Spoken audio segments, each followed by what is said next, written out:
Hey, what's up, you guys? Anthony here, and in this video, I want to teach you guys the infinite winning product glitch that if you master, you will basically be able to turn any product that you find, if it hits a certain level of criteria, into a winner. And this video is for anybody who feels like they are doing product research and they feel like they just keep saying the same products over and over again. I hear that all the time in the community. I'm doing research, I just keep seeing the same shit. How am I ever going to sell anything if all I see are the same products?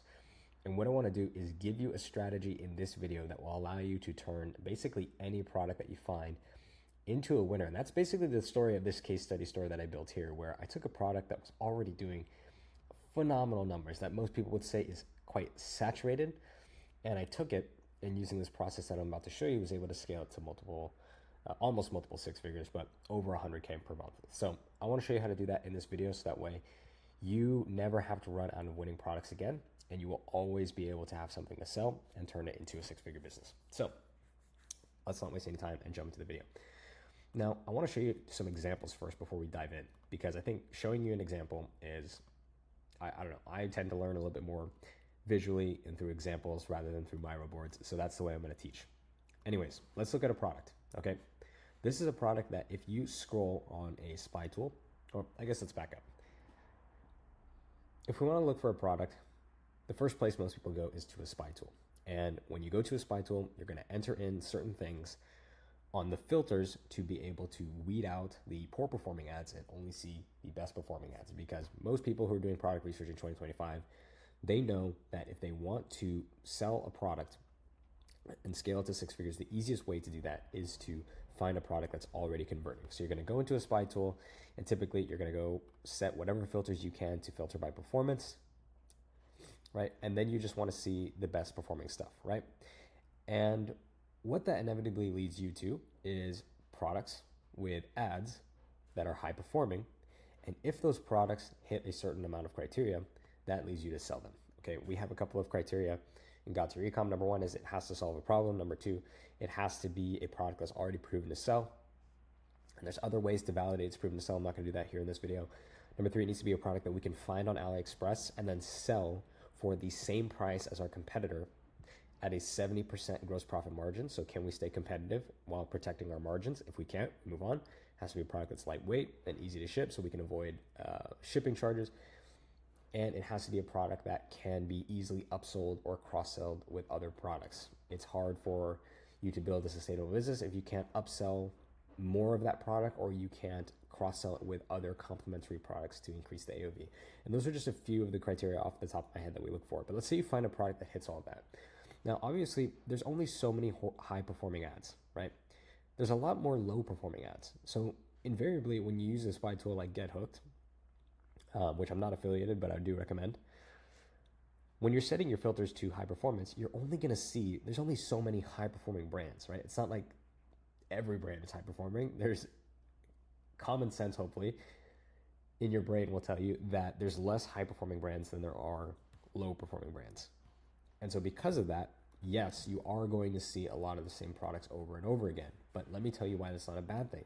Because you can take the exact same product that these guys are selling and you can flip it and turn it into a multiple six-figure per month dropshipping business, just the way that these guys have done it here. So let me show you what I mean. All right. If I take this brand, so we were just looking at Shapermint, and let's take a look at some of the angles and desires that they're targeting, right? All right. Here's my secret to boob support. This is the best thing on earth. This one's going after comfort, it looks like. This one is going after the bulges, right?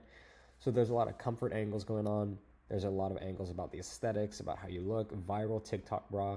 Okay, so clearly it's going after, I would say, around that 30 to 40, sort of like older millennial to early Gen Xer type person, right?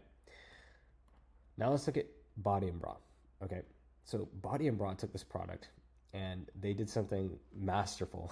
These images, these thumbnails are gonna get me straight demonetized, bro. Let me go to image ads. Okay, so these guys took the exact same product, okay, and they took it. Let's just take a look. Oh wait, that's not it. I wanted to show you guys this. Okay. So they took it and they completely changed who their target audience was. So we already saw how Shapermint is using these angles, like here's the TikTok viral bra, here's how you get rid of bulges, right? These guys said, okay, let's go after older women, 56-year-old women. Notice there's no mention of TikTok anywhere here, because like I think it's like 10% of people 50 and up use TikTok. It's a very low demographic, right? And they are speaking to a totally different avatar, a totally different demographic of people, and they're targeting a totally different pain point and problem. So we're not going after comfort. We're not going after back bulges. We're going after anyone who suffers from sagging breasts, particularly the people who feel like this problem is affecting their relationships and their mental well-being, right? It's the exact same product, okay? They're literally just focusing in on a totally new avatar and then solving one problem for that avatar. And by doing this, they have essentially created for themselves a separate winning product or a winning offer, even though they're selling the exact same product as Shapermint. Let me show you visually what's going on here. So this giant circle on screen right now, this is what we call a TAM, or a total addressable market, okay?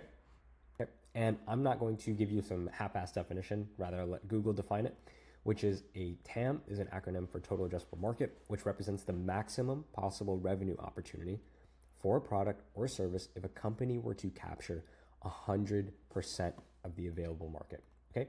So this circle represents your TAM, okay? This giant, we'll make this a nice gray circle, like this, okay? So this is your TAM. Now, within this TAM, there's going to be different, unique, and distinct demographics of people who buy this product. So if we have this circle here, this is going to be your 18 to 24-year-olds, right? Then we have this circle here. This is going to be your 25 to 34-year-olds. We have this circle here. This is going to be your 35 to 44-year-olds. And this circle here is going to be 45 to 54. And we can do the last one here. I'll just make this slightly bigger. This is going to be 55 to 65 plus, okay? So within your total addressable market, your total addressable market, or TAM, represents 100% of the entire market. But 100% of the entire market, think about how many people. That is hundreds of millions of people, if not billions of people potentially, depending on the product. And hopefully it's common sense to you that each one of those hundreds of millions of people, if not billions of people, has unique and distinct problems and or reasons for wanting to buy this product. So not everybody in your TAM wants to buy the product for the same reason. Why? Because they're not all the same people. The women buying the bra for 18 to 24, who are 18 to 24, might just want a comfortable bra that gives them support. Or they might buy it because they saw it on TikTok. Where if we contrast that with women who are 55 to 65 plus, they don't know what TikTok is. They've never even heard of it. They can't even use their phone properly, right? They can barely use their phone. They got the text accessibility thing, like it's like extra large text. They can't even see anything, right? So the people here and the people here are totally different. They have totally different motivations. They have totally different problems. And ultimately, they have totally different reasons for buying. They're totally different customers. And so the way that you market the product to somebody who's 18 to 24, and this is just a gross oversimplification, but another way you could look at it is not just 18 to 24, but avatars. So this is avatar 1, and this is avatar 2. And the way I would describe to you an avatar is basically an avatar represents a person beyond their demographic, so beyond their age and gender. It represents a archetype of a person with certain pain points, with certain problems, with certain failed solutions, and with certain life circumstances that all inform their purchase decision. And the avatar is basically your archetype for selling to that person, right? And enough of those people exist in the total addressable market to create that as an archetype that you can sell to. Hopefully I made that make sense, okay? So remember, the total addressable market is let's say it's 200 million. Like, the market for women who want to buy a bra is not 200 million. It's probably like 1 billion people, right? It's in the billions. We're talking 1 to 2 billion people probably in the total addressable market for a bra, right? So what I'm trying to explain to you in this video is how to create a new winner, right? The first step, or to turn any product into a winner, and this is where we get into the infinite winner glitch, is to, number one, just sell to a different avatar than your competitor. So if I see Shapermint, for example, is doing 18 to 24, and they're doing, where is it? They're using these angles of TikTok. They're showing a lot of younger models, right? Let's see here, Shapermint bras. I came across one of their ads on Instagram. What old person is using Instagram, right?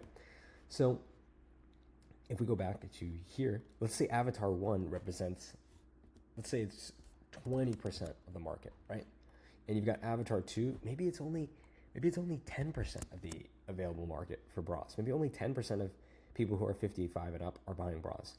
Well, if you have a 1 billion total addressable market and you get 10% of that, that means there's 100 million people you can target, right? 100 million people who are never going to buy for the reasons that these guys are buying, who have totally separate motivations, and who these guys, Shapermint, are pretty much ignoring, like, for the most part, right?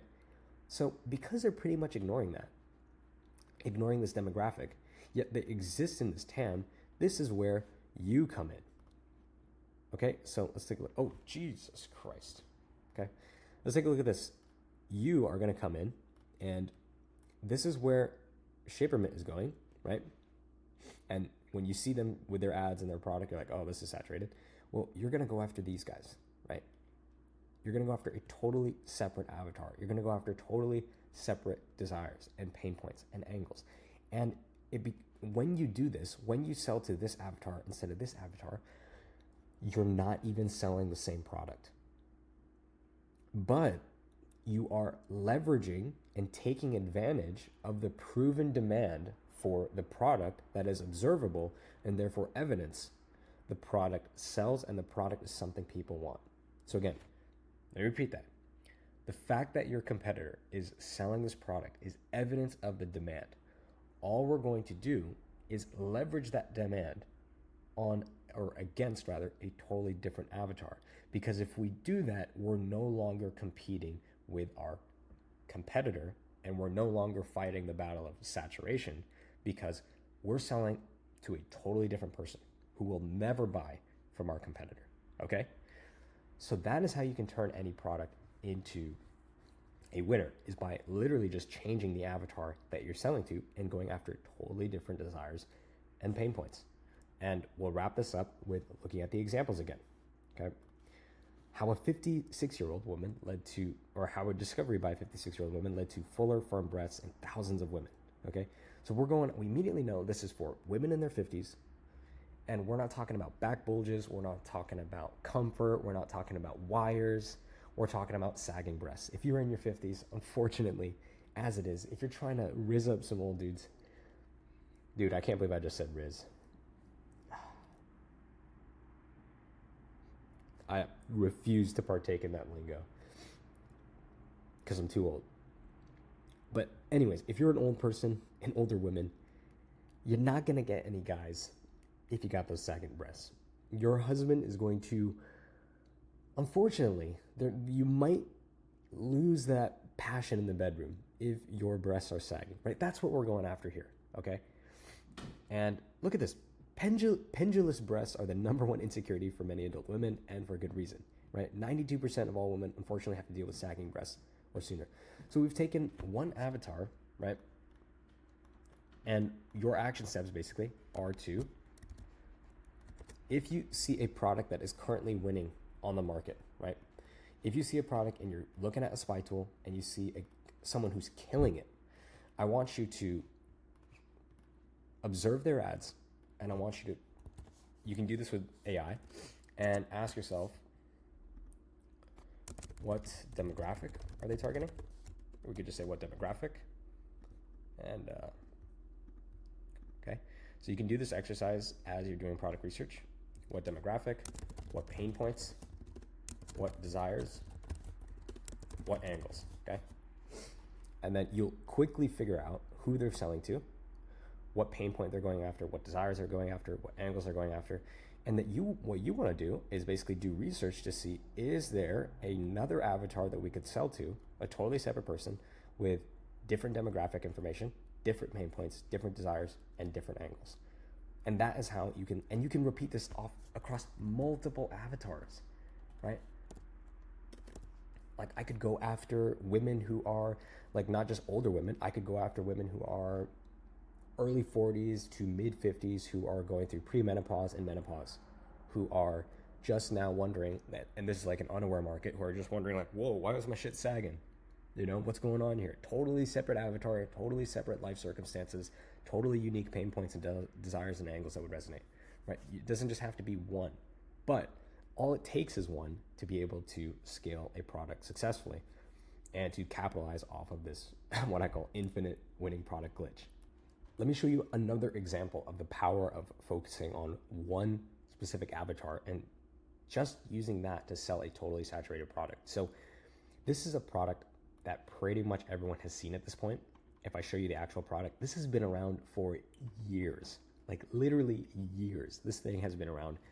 Everybody's trying to sell this thing. And it's a home allergy remover, okay? And the ads for this type of product used to be really, really broad. It would just go after people that had allergies, okay? These guys took it, and 80% of their landing pages are focusing specifically on cat moms, okay? People who have a cat, and they have allergies. So and older people as well. So we've got 65-year-olds, 65 and up, who have cats and who have allergies. If you look at all of their ads and their funnels, they're all tailored towards this audience, right? Every single one of them. All right, let me show you another example, which is a brand called Kitty Spout. These guys were selling cat water fountains. I did research and I saw they were largely going after younger audiences. I think it was like 25 to 35. And they were using a lot of angles of, most cats are chronically dehydrated. They would do like these 4 reasons why, 5 reasons why type ads. And then I basically took that exact same product, and if we look at, right, so they were selling to younger millennial cat owners, and I took the product and I sold it to senior cat owners. So now I'm going after people who are in their 60s, who are not just on their first cat, they're on their second, third, fourth cats. I mean, people have cats when they're seniors. They've already gone through, unfortunately, because cats die naturally, they've already gone through 4, 5. So like, I would get comments from people saying like, "Hey, I'm in my 60s. This is my 8th cat, and he's loving this fountain," or "I have 9 cats and only 2 of them drink from it." So it's a totally different demographic, right? And I was leveraging totally different problems and pain points, right? The person who's a millennial is probably getting their cat for the first time and is more unaware, and they have no clue what a water fountain is. They have no clue that cats are chronically dehydrated. That's why all of Kitty Spout's ads are tailored that way. But when I sold the product, everyone knew that cats were dehydrated. Everyone. My market was so sophisticated. In fact, most of them were actually solution aware. Most of them had tried fountains. Most of them had tried adding water to their food. And so I couldn't just introduce the problem as something totally brand new. And so I had to create ads, and the ads that crushed it for me were solution aware, were ads that were saying, hey, most cat owners think any fountain helps, but this is why cats refuse to drink. So totally different demographic, totally different desires, and totally different angle. And guess what? This angle worked so well. You want to know who's trying to run it now? You want to know who's trying to run it now? These guys are trying to run it now. I know you're watching the content, Kitty Spout, because you guys are literally ripping the advertorial, but it's just the game. I ripped the product from you guys. You got me back with the advertorial, but hopefully that shows you real, recognize real. But it works so well, they're using it. So that is the power of selling to totally separate avatars, and that is how you can literally turn any product into a winner so effectively that the people that you took the product from actually see what you're doing and try to copy it for themselves. That is the power of this glitch. So that is going to do it for this video, guys. Hopefully you guys enjoyed the content as always. If you did, make sure to leave a like, comment, and subscribe. Let me know in the comments below what you're struggling with, what problems you have. so that I can decide on what video to make next, because I'm trying to upload every single day and I need content ideas. And the easiest way for me to do that is to help you guys solve your problems and make videos on content that you actually want to see. So drop a comment of what video you want to see next, because there's a high probability that I will make it. And that's going to do it for the video. Peace.